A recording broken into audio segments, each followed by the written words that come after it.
जी नमस्कार मित्रों, मेरा नाम ध्रुव कौशिक है। आज जैसे कि आप सब जानते हैं, कि जो बांग्लादेश की पूर्व प्रधानमंत्री खालिदा जय नहीं रही है। मंगलवार 30 दिसंबर 2000 की सुबह में 80 साल की उम्र में उनका निधन हो चुका है और खालिदा लंबे समय से बीमार चल रही थी। उनका 23 नवंबर से ढाका के एवेर केयर हॉस्पिटल में इलाज जारी था, लेकिन बीते कुछ दिनों की हालत गंभीर हो गई थी।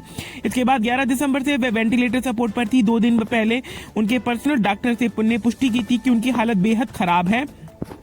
खालिदा जिया बांग्लादेश की पहली महिला प्रधानमंत्री थी। वह अपदस्थ प्रधानमंत्री शेख हसीना की कट्टर प्रधानता मानी जाती थी।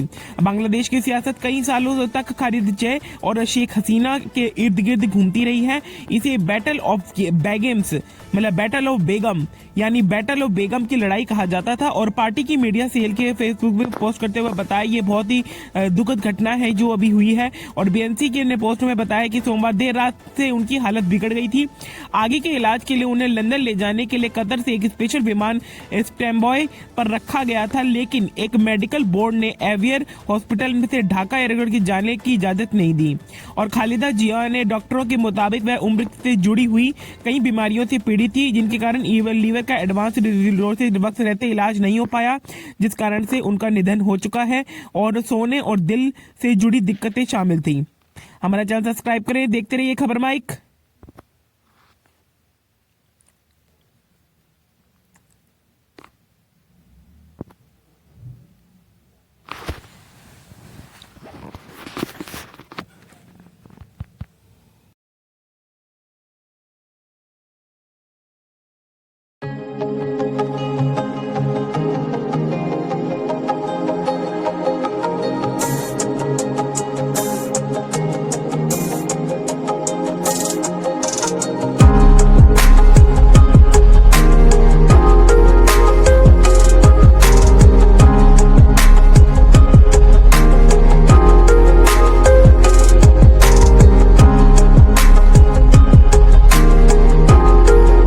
लखनऊ की सड़क पर महिला से बदसलूकी, पीएम मोदी का जिक्र करने पर आतंकवादी कह दिया। प्रधानमंत्री नरेंद्र मोदी को गाली देने का आरोप लगाते हुए कुछ युवकों ने एक महिला को रोक दिया। उसने उसके साथ बदसलूकी की और उसे आतंकवादी बता दिया। महिला बार बार गाली देने के आरोप से इनकार करती रही, लेकिन लड़के उसकी बात सुनने को राजी नहीं हुए थे। यूपी की राजधानी लखनऊ का बताया जा रहा है। एक वीडियो सोशल मीडिया पर वायरल हो रहा है। इस वीडियो में कुछ लोग एक महिला पर आरोप लगा रहे हैं कि उसने प्रधानमंत्री नरेंद्र मोदी को गाली दी है। वह महिला इस बात से इनकार कर रही है। वो बार बार कह रही है कि उसने पीएम मोदी को गाली नहीं दी है, लेकिन कुछ युवक मानने को तैयार नहीं है। इस बीच जमावड़े में से एक युवक महिला के लिए अपशब्द का इस्तेमाल करता है। इतना ही नहीं, मुस्लिम समुदाय की बताई जा रही इस महिला को आतंकवादी बता देता है। जैसे सोशल मीडिया वायरल है, और लेकिन इस घटना की जगह और इसकी सत्यता की आधिकारिक पुष्टि नहीं हुई है। वीडियो में सड़क पर एक महिला ने युवक ने के साथ स्कूटी पर जाती दिखाई दे रही है। उसके पीछे एक दूसरी स्कूटी है जिस पर संभवतः 2 लोग बैठे हैं। उनमें से एक वीडियो बना रहा है। दोनों महिला की स्कूटी का पीछा कर रहे हैं। पीछा कर रहा युवक कहता है गाली दोगी तो अच्छा नहीं होगा। इसके बाद दोनों पीछा करके महिला की स्कूटी को रुकवा लेते हैं। वह महिला से कहते हैं, मोदी जी को तुम गाली बकोगी? जवाब में महिला कहती है, हमने क्या कहा, हमने गाली तो नहीं दी। धीरे धीरे वहां भीड़ जुट जाती है। महिला सबको समझाने की कोशिश करती है कि उसने पीएम मोदी नरेंद्र मोदी को गाली नहीं दी। भीड़ में से जवाब मिलता है, अपनी औकात में रहना समझी। महिला कहती है कि उसने गाली नहीं दी तो वो मजाक कर रही थी। तभी एक शख्स गुस्से में गालियां देते हुए उसे आतंकवादी बता देता है।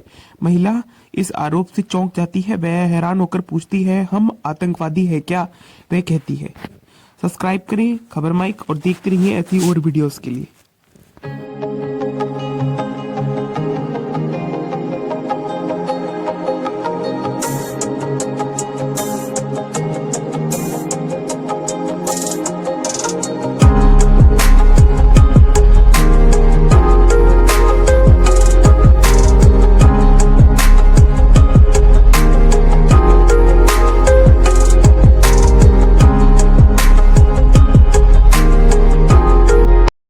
नियमों का उल्लंघन और फिर धमकी भी लड़कों को आईपीएस ने सिखाया सबक।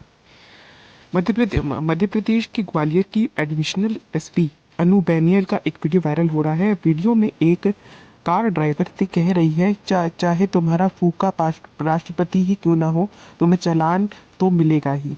दरअसल कारों की चेकिंग की जा रही थी। इस दौरान ये कार पुलिस को देखी और जिसमें हीटेड खिड़कियां और माइटेड नंबर प्लेट लगी हुई थी।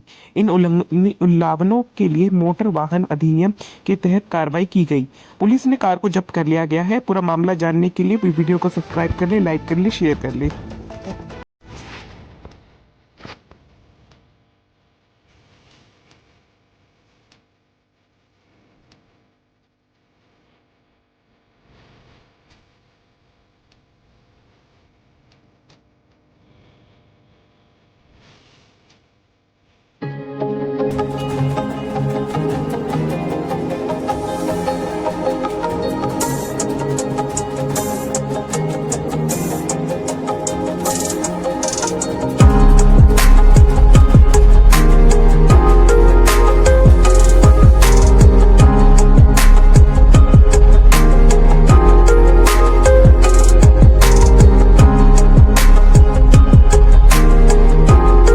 सरकार की रेबीज वैक्सीन अभेरैब की बड़ी खेप में झोल, लोगों को बताया तक नहीं गया।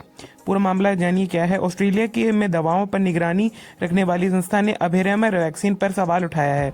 कहा गया है कि 2023 के अंत तक अभेरामा के जो फेक वैक्सीन के अनुसार ये घूम रहे थे और इस दवा दानी में के अंदर ऑस्ट्रेलिया में दवाइयों की निगरानी करने वाली एक संस्था ने भारत में बनी रेबीज की वैक्सीन अभेरैब की क्वालिटी पर सवाल उठाए हैं। संस्था ने कहा कि 2 साल पहले भारत में बनी रेबीज वैक्सीन की एक खेप में टीके के नकली वर्जन सामने आए थे। साल 2023 के अंत तक ये नकली वैक्सीन मार्केट में सर्कुलेट हो रही थी। जिन लोगों ने ये वाली वैक्सीन लगवाई होगी उन्हें सतर्क करते हुए संस्था ने कहा कि वो दोबारा से टीका लगवाएं, और क्योंकि अगर उन्होंने नकली वैक्सीन लगी होगी तो वह रेबीज के खतरे से बाहर नहीं आ पाए होंगे। ऑस्ट्रेलिया की जिस संस्था ने लोगों को यह सलाह दी है, बताया जा रहा है कि उस संस्था का नाम जो है Australian technical advisory group of immunisation है। जिसे रेबीज वैक्सीन की बात उसने कही, वह भारत सरकार की कंपनी इंडियन इम्यूनाइजेशन IIL अभेरैब के वैक्सीन पर सवाल उठाए हैं।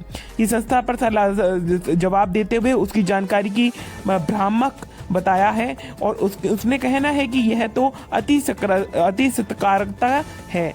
और यह दावा जो किया गया है वह IL ने भी ये कहा कि यह मामला सिर्फ एक नकली बैच KWO 24014 के बारे में बताता है। इसे मार्च 2024 के अंदर बनाया गया था और अब यह मार्केट में भी बाहर हो गया है। भारतीय बाजार में रेबीज की जितनी वैक्सीन है उन्हें 40% हिस्सा अभेरैब का है। IL का कहना है कि कंपनी के 24 साल के इतिहास में पहली बार ऐसा मामला सामने आया है। हालांकि IL ने सफाई देते हुए सवाल उठा रहे हैं कि वैक्सीन का ये नकली जो बैच बाजार में घूम रहा है, तब भारत की निगरानी संस्थाओं क्या कर रही थी। जिन मरीज देखते रहे खबर माइक सब्सक्राइब करें।